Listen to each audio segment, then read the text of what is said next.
আব্রান্তেসের রাস্তা সবুজে ঘেরা, প্রচণ্ড গরম। এখানে প্রচুর বাড়ি ঘর, মানুষজন নাই, শুধু বাড়ি আছে, থাকার মতো মানুষ নাই।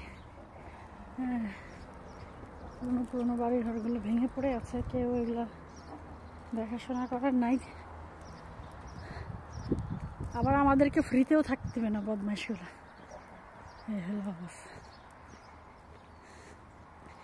আর এইদিকে হচ্ছে ফাতিমা যায়, এই সিঁড়ি দিয়ে উঠলে ফাতিমা।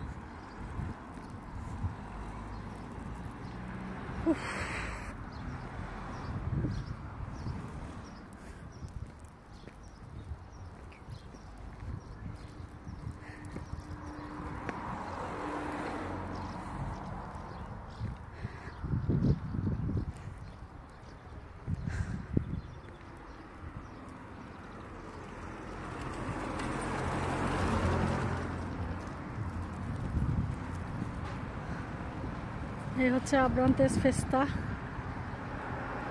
ফেস্তাস দি আব্রান্তেস। আব্রান্তেসে ফেস্টিভ্যাল হবে, সেটার ব্যানার লাগানো এই চত্বরে।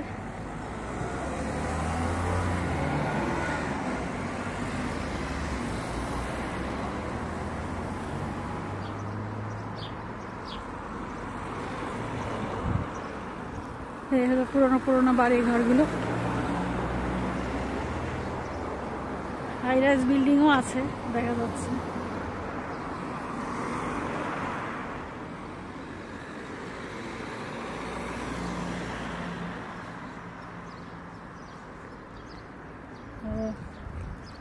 যে গাড়ি থেমে গেছে আমাকে দেখে, এটা ভাই বাংলাদেশে পাবো না, যে গাড়ি আমাকে থেমে তো থেকে যাবে। এটা শুধু পর্তুগালে এবং উন্নত দেশগুলোতেই সম্ভব। এই হচ্ছে বাড়িঘর আব্রান্তেসের।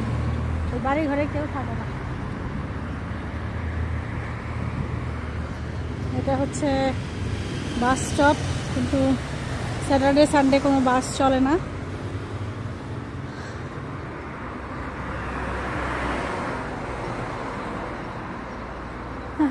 মিনি একটা কার, খুবই অদ্ভুত, মানুষজন নাই। এ বুড়া আছে, কয়েকটা বুড়া বুড়ি আছে। এত বড় বড় বাড়ি, কিন্তু কোনো মানুষ, মানে এখানে হচ্ছে যে বাড়ি বানানোর পরে যারা বুড়ো হয়ে গেছে, মারা গেছে, তাদের ছেলেমেয়েরা আর এখানে থাকতে রাজি না।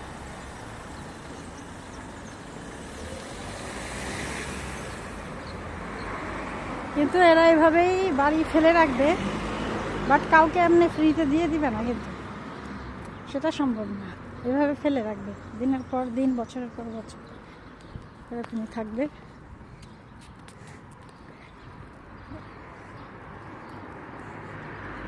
তো এভাবেই আস্তে আস্তে আমি এখন বুঝতে পারছি যে কিভাবে শহর শেষ হয়ে যায়, মানে একটা শহর কিভাবে শেষ হয়ে যায়। আব্রান্তেসে আসার পরে আমি বুঝতে পারছি,